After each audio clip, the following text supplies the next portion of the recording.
Muito bem, nosso momento conversa de fé, paz e graça para todos vocês. Estamos juntos, vamos conversar hoje com o pastor Joel Nunes. Tem uma história muito interessante de milagres na sua vida. Tudo bem, Joel? Bom dia, pastor Isaías, bom dia aos irmãos que estão nos ouvindo e também nos assistindo aí pela live. Legal demais. Joel, eu tenho conversado com alguns colegas e quero falar hoje mais sobre a tua vida pessoal, né? Tu tivesse algumas experiências de cura física na tua vida, Sim. Uma restauração na tua salvação. Tu nasceste num lar cristão. Isso mesmo, eu nasci no lar cristão, eu nasci em Cachoeira do Sul em 1960, né? 60? A data de fundação. Teu pai era diácono numa igreja? Meu pai, ele era evangelista da igreja metodista. Que legal, Joel. Que legal. Em 1960. Que legal essa história aí, o pessoal não sabia. Não, um ano antes meu pai ganhou em torno, ele visitava, meu pai ele tinha uma empreiteira de construção civil, mas ele tirava o final de semana, ele ia domingo de manhã era culto, né? Mas ele tirava o sábado e o domingo à tarde para visitar pessoas. E eu sempre ouvi falar assim que um dos motivos que vocês vieram embora da cidade, teu pai teve uma tristeza com vocês como família. Isso. Tu tinhas uma irmã. Isso. E ela aos 17 anos. Ela estava com 19 anos. 19 anos, ela estava num colégio e um rapaz assassinou ela no pátio do colégio. O marido dela assassinou ela. No pátio do colégio. Isso, na saída, na porta do colégio, saindo. Meu irmão estava atrás, o Derli estava atrás. Ele viu isso? Viu, ele matou ela a tiros ali. História triste, hein, João? Isso aí um pouco mexeu com a família de vocês vieram embora de Cachoeira. Muito forte. E aí começaram desafios novos aqui. Aí nós viemos para Porto Alegre em 1966. Isso aconteceu logo quando havia nascido o meu sobrinho, né? Tá. E aí viemos para Porto Alegre, então, em 1966, né? Mas isso aí aconteceu, né? Tudo dentro de uma situação que não foi boa, né? Na igreja, né? O meu pai tinha saído da igreja. Até 59 e 60, quando eu fui apresentado, na realidade eu nasci em dezembro de 60, em janeiro de 61 eu fui apresentado. Eu fui apresentado na igreja. E aí logo no início daquele ano, no primeiro semestre, o pai acabou saindo da igreja. E aí veio essa tragédia. E aí veio uma tragédia toda, tudo, um monte de coisa. Isso aí também trouxe uma certa, fora da igreja, essa tragédia, vocês indo para Porto Alegre, trouxe uma certa desorientação familiar, né? Sim. Meu pai, ele era a única filha mulher, que nós somos éramos 7 filhos, né? Meu pai... 6 homens? 6 homens e uma mulher. Aí ele também ficou abalado emocionalmente, aí perdeu a empresa dele, né? Essas situações todas.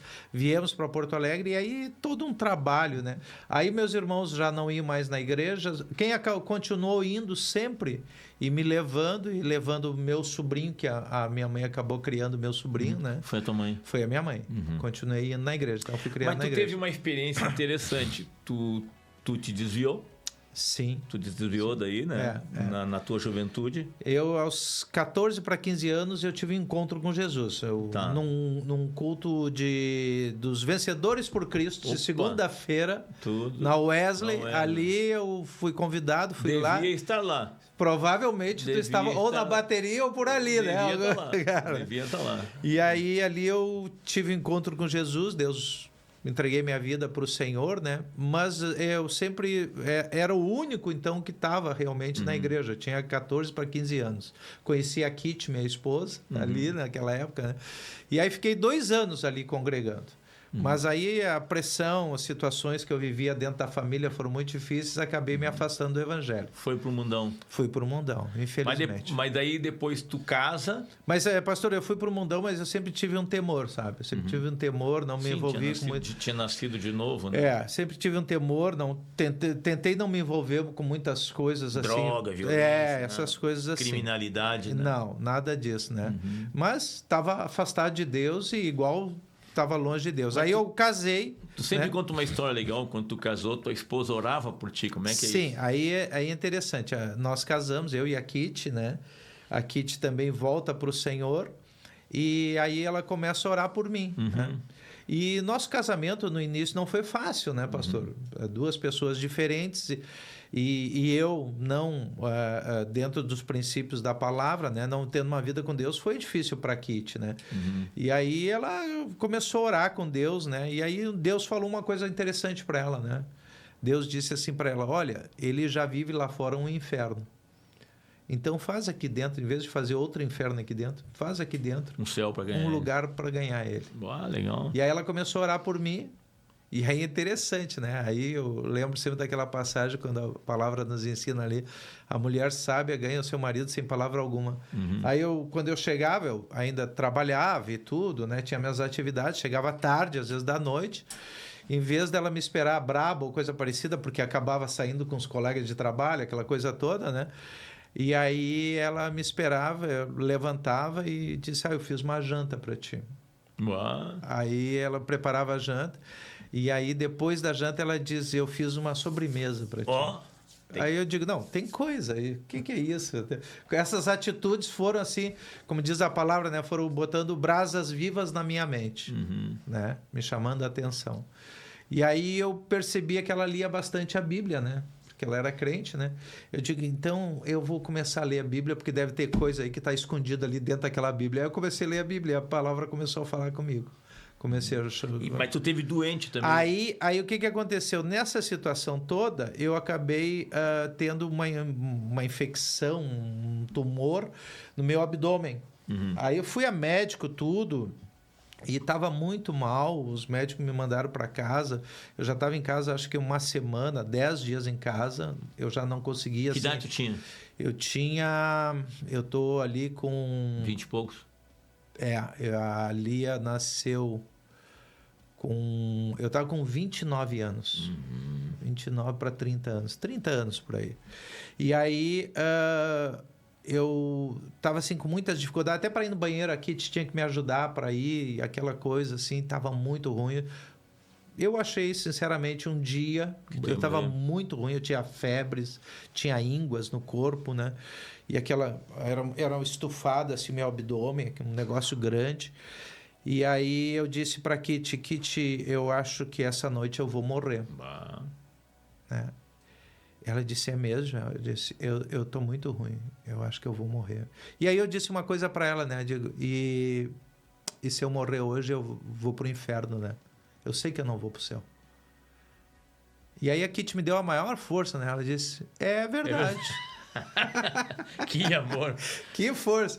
Isso mesmo, Mas aí ela acrescentou: mas não precisa ser assim. E aí ela disse... Tu sabes, né, que não precisa ser assim. Eu digo: eu sei. E aí ela disse: é só tu pedir perdão pelos teus pecados. E se tu morrer, aí tu vai passar a eternidade com ele. E um dia nós vamos nos ver. E aí eu estava deitado, assim, me movi. E eu digo: então eu quero fazer isso. Não, aí eu disse uma coisa assim. Eu disse: tá bom, eu faço isso. Mas com uma condição. Aí ela disse que ela viu o velho Joel, né? Ela disse: lá vem ele com as condições dele, né? Aí eu digo: mas que Deus me prometa que eu nunca mais seja o mesmo. Nunca mais volte a ser o mesmo. E ela disse: isso ele te promete, porque ele quer isso para a tua vida. Que tu nunca mais volte a ser o que tu era. E aí eu rolei ali, me ajoelhei junto com ela aos pés da cama e oramos juntos. Isso era uma tarde, noite, assim, de outubro. E oramos, e eu voltei para a cama e dormi a noite toda. Dormi direto, assim. Quando foi umas 5h30, 6 horas, assim, 6 e pouco, estava nascendo o sol, e me deu uma vontade de ir ao banheiro, e eu digo: vou no banheiro, acordei, né, vou ao banheiro e tal. Aí levantei, fui ao banheiro, aí estava lá no banheiro, digo: mas eu estou aqui sozinho. Eu não podia levantar. Eu digo: então eu vou tomar um banho. Aí fui tomar um banho, eu digo: mas eu tô bem. E aí quando eu vi assim aquele abdômen que estava inchado, abriu e começou a sair um sangue preto, assim, bem preto, né? E saí, não parava, né? E aí eu disse: Kitty. Aí ela acordou e veio assim no banheiro. Quando ela olhou assim, um box cheio daquele sangue preto, tudo, né? Ela disse: o que houve? Eu digo: não, fica tranquila, Deus me curou.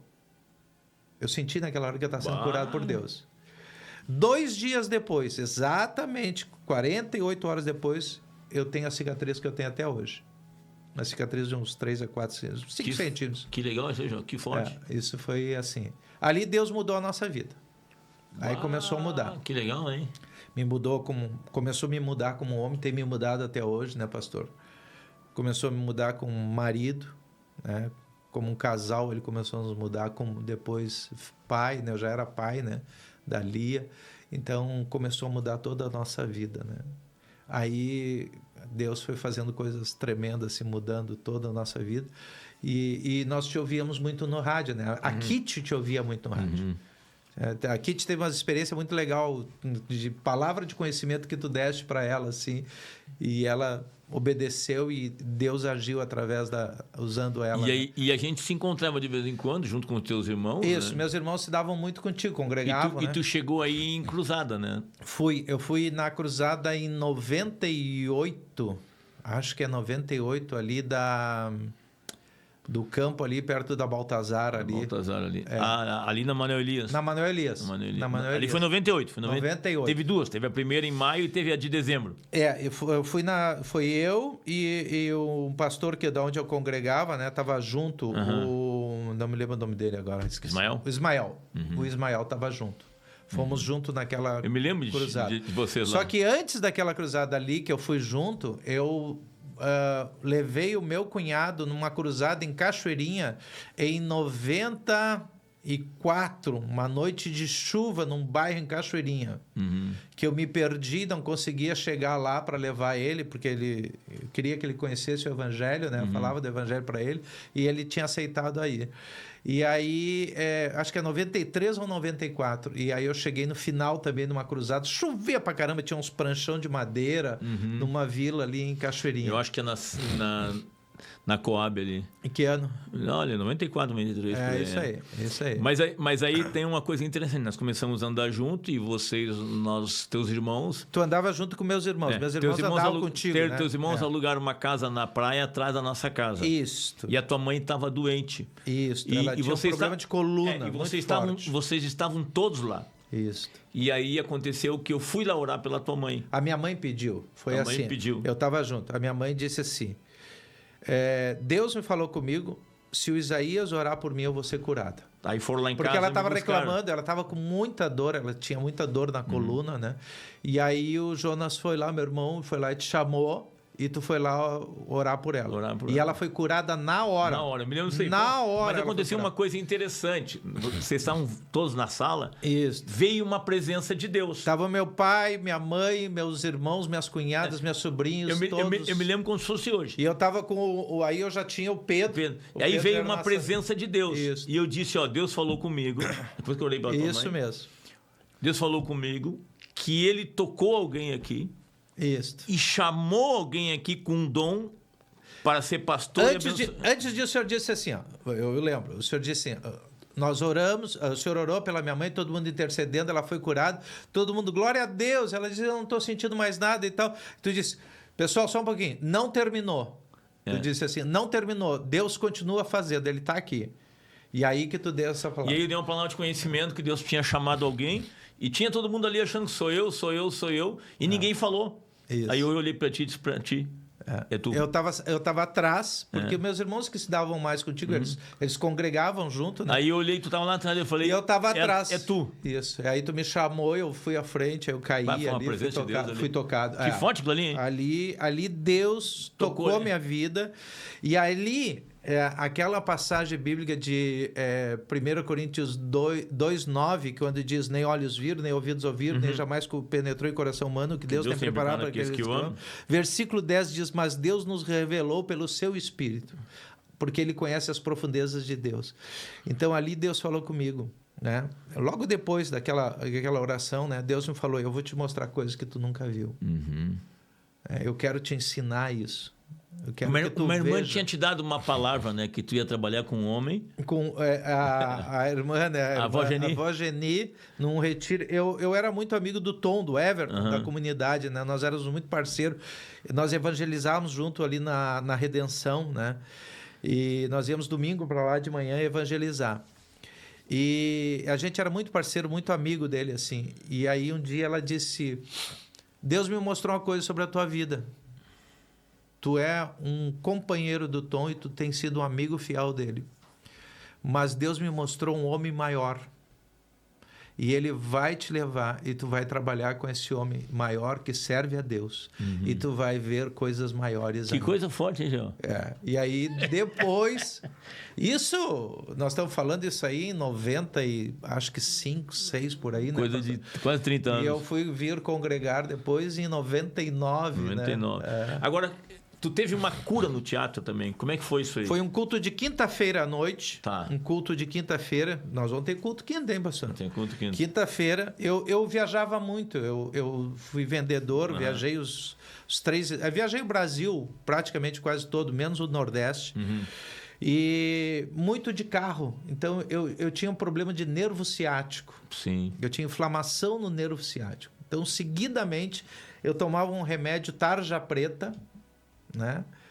Um sublingual que eu botava para amenizar as dores da inflamação do nervo ciático. Eu tinha dias assim que eu botava a planta do pé no chão e aquilo vinha um choque todo o corpo assim, né? Do nervo, né? Dói muito aquilo. Então, seguidamente, ou eu tinha no carro ou estava na bolsa da Kit esse remédio, que eu andava sempre com ele. E aí um culto de quinta-feira, eu tinha saído de casa, eu estava com dor, né? E eu tinha saído de casa e nós fomos lá no teatro. Isso acho que é 2000, 2001, alguma coisa assim. E aí nós estamos lá no teatro, nós ficamos na parte de cima do teatro. E aí um culto de quinta-feira veio uma presença de Deus de cura e tudo, né? E eu tava assim com dor, eu tava com dor, né? A Kit me olhou e disse: Joel, tu tá com dor? Eu digo: tô. Ela disse: eu tô com remédio aqui, tu não quer tomar esse remédio, né? E até desce lá embaixo, pega uma água, enfim, mas era sublingual, não precisava, né? Eu digo: não, eu creio que hoje Deus vai me curar. Bah. Eu creio que hoje Deus vai me curar e eu não vou precisar nem ir lá na frente. Porque quando às vezes o senhor chamava à frente, ficava tão lotado ali... Lotado, chato. Que a gente não conseguia, às vezes, nem subir. Era pequeno lugar de... E aí tinham medo até, porque aquela plataforma ficava muita gente lá em cima até... A imposição de mãos era em cima. Era em cima. E aí eu digo: não, eu não vou precisar nem ir lá em cima. E aí continuou o culto e o Paulo estava cantando Se o Mar Não Se Abrir. Aí depois tem outra palavra sobre a nossa vida profissional, tudo, né? E aí continuamos ali louvando e terminou o culto, fui embora, ajudávamos ali, né? E fomos embora. Uns 3, 4, 5 dias depois que eu fui lembrar que eu não tinha mais nada e não tinha tomado remédio. E nunca mais tomei. Nunca mais tive nada. Então, da dor só tem lembrança, do tumor tu tem a cicatriz? Cicatriz, é isso aí. Que legal. E a vida transformada, graças a Deus, né, pastor? Graças a Deus. E uma coisa assim, né, pastor, que eu queria assim até deixar aqui essa manhã com os irmãos. Como é que tá o nosso horário? Tá quase, tá bom. Temos 4 minutos ainda. Uma coisa assim que eu tenho visto, né? Domingo retrasado foi Santa Ceia e apresentamos o terceiro neto, a netinha, né? E eu citei o Salmos 128, temer a Deus, né? Temer a Deus, colocar Deus em primeiro lugar nas nossas vidas. Diz que ali o homem que temer a Deus vai ter a sua esposa, será como oliveira frutífera na sua casa, seus filhos vão estar à volta da sua mesa, vão trazer alegria, né? E o final diz que este homem que teme a Deus, que põe a Deus em primeiro lugar na sua vida, ele vai ver os filhos dos filhos. Então, o que eu quero dizer com isso nesse dia aqui de manhã, né, pastor? Eu vi assim, Deus lá no início, lá na minha família, porque depois daquela situação toda, a reconciliação do meu pai com Deus, eu ministrei... Vários irmãos se converteram. Eu ministrei com meu pai e com a minha mãe, a minha esposa, eu e ela ministramos com meu pai e minha mãe o perdão do meu pai e minha mãe ao assassino da nossa irmã. E ali, quando eles perdoaram, eles se voltaram para o Senhor, se reconciliaram com Deus, e 2 anos depois havia mais de 40 pessoas da minha família convertidas. Né? Então, assim, o que eu quero dizer com isso, citando o Salmo 128, irmãos, queridos que estão ouvindo essa manhã? as palavras de Deus, elas se cumprem, as promessas de Deus. Nós temos é que crer nessas promessas. Verdadeiramente o que o Senhor falou não vai passar, vai acontecer. Não vai voltar vazio. Vai acontecer. Vai passar os céus e a terra, mas as palavras do Senhor não passarão. A palavra que sai da boca do Senhor, ela cumpre aquilo que ela foi determinada. Então, há promessas de Deus. Meu irmão, agora tu que é pai, tu que é mãe, teu filho que está desviado, eu quero te dizer uma coisa. Creia nas promessas do Senhor. Ali diz, tu e a tua casa serão salvos. Deus fez isso na nossa vida, transformou e mudou tudo, pastor. Tem uma história legal, assim, né? Por exemplo, a gente vê hoje o pastor Joel, já está aí como diretor também da convenção, servindo aqui na sede, na grande Porto Alegre. Mas é uma história bonita, né? E uma história de restauração, de milagres, milagres, né? De bênção, né, Joel? Que nem tu diz, hoje a tua filha trabalha junto aqui, sim, ajudando a cuidar. Meu genro trabalha aqui. Teu genro é diácono. É diácono, né? Ele também ele é advogado, nos ajuda nas questões jurídicas. Tua filha cuida da EBI. A minha filha trabalha. Teu filho aí, tua nora. Estão trabalhando, teus netinhos, né? Graças a Deus, né? Tementes a Deus. Meu filho, a minha nora, na pandemia tivemos a oportunidade de ficar quase 1 ano e meio de discipulado com eles dentro de casa. Eles nunca ouviram tanto, né? Além do que já tinha ouvido desde criança, o Pedro, né? E a Tauana, então foi bem legal assim. Mas assim, né, pastor, crê nas promessas de Deus. Deus faz isso, ele restaura. Nosso Deus, ele é salvador, ele é restaurador, ele faz tudo novo, sim, faz tudo novo. Creia nisso, é uma nova vida em Cristo. Beleza? Estaremos aí em um outro momento no nosso Conversa de Fé. Amém.